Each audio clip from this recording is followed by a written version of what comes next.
बनौषधि द्वारा स्वास्थ्य सचेतनता शिविर गणिया डॉक्टर आरसी सामंतराय विज्ञान महाविद्यालय गणिया ठारे बनौषधि द्वारा स्वास्थ्य सचेतनता शिविर अनुष्ठित होइछि। अनुष्ठान अध्यक्ष डॉक्टर मलय कुमार पंडा सभापतित्व में अनुष्ठित एही कार्यक्रम रे मुख्य वक्ता doctor Pratap Chandra महांत,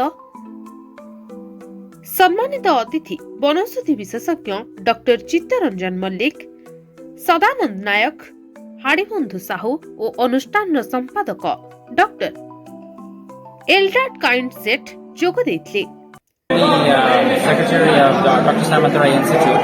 So we have arranged this Ayurvedic awareness program, and it's very important because one of the greatest contributions that Hindustan has given to the world is the science of Ayurveda. Ayurveda is the cure, and it's in the Western world now. People are going back to Ayurveda and naturopathy, and what's happening in India, people are moving away from Ayurveda, going towards allopathy, which is causing more sickness, more chronic disease. So the answer or the solution is for people in India to go back to their heritage, to go back to their culture, and realize that Ayurveda is the answer. श्रीजुक्त उपेन्द्र साहू उक्त कार्यक्रम आयोजन करथिले। पूर्व काल रे भारतीय माने प्रायतः निरोगी थिले, वर्तमान प्राय लोक रोगग्रस्त। एहार कारण कोन, निराकरण किपरि हेबो?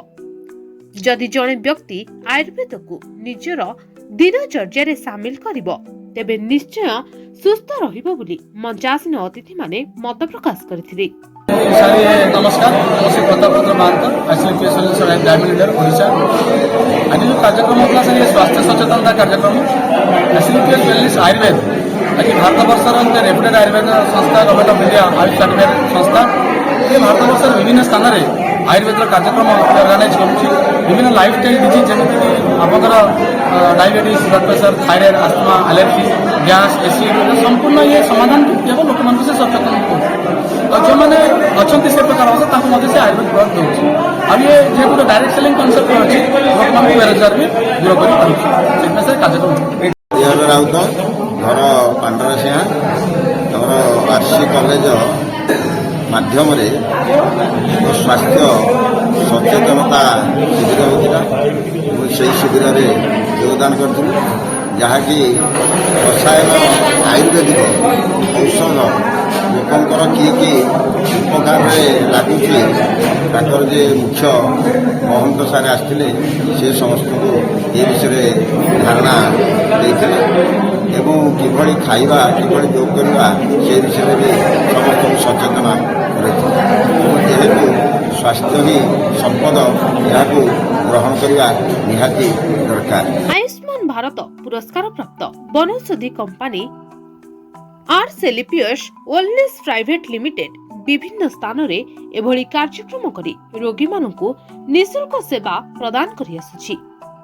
आजिर कार्यक्रम रे उपस्थित आखपाख 15टी ग्रामर 150 रु ऊर्ध्व रोगी मानकु निःशुल्क आयुर्वेद चिकित्सा प्रदान करा जायतिला।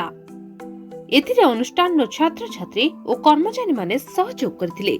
नमस्कार, जय जगन्नाथ समस्त मोर आज स्वास्थ्य शिविर अवसर शुभेच्छा। आमर लक्ष्य और प्रयास अच्छी समाज को रोगमुक्त करवा कहीं भारत दिने रोगमुक्त थिला तेणु से आमर प्राकृतिक उपाय केमी आम समाज को रोगमुक्त करवा से आमर सुदूर केन्दुझर आसते जड़े बनौषधि विशेषज्ञ डॉक्टर प्रताप चंद्र महांत सी आमको शिखेले रोगर कारण कौन, रोग कौन समाज आम केमी रोगमुक्त हवा या गोटे बड़ प्रयास। तेज निकटवर्ती अंचल समस्त 15टी ग्रामर बछा बछा लोक आम डाकी जो मैंने पुणी ग्राम से ज्ञान को बांटी पारे आयुर्वेदिक औषध द्वारा आयुर्वेदिक औषध बनौषधि एवं दिनचर्या आचार व्यवहार खाଇବା पीवा द्वारा से केमी सुस्थ रे आम लक्ष्य थिला। एटी आमर 500 रु अधिक पिला थिले एवं ग्रामांचल 100 रु अधिक लोक थिले। आम आशा करूँ प्रोग्राम आज समस्त को मन ज्ञान किसी देइथिला। କଣିଆରୁ ପ୍ରିୟବ୍ରତ ଷଡ଼ଙ୍ଗୀଙ୍କ ରିପୋର୍ଟ ମିଡିଆ ଭଏସ୍।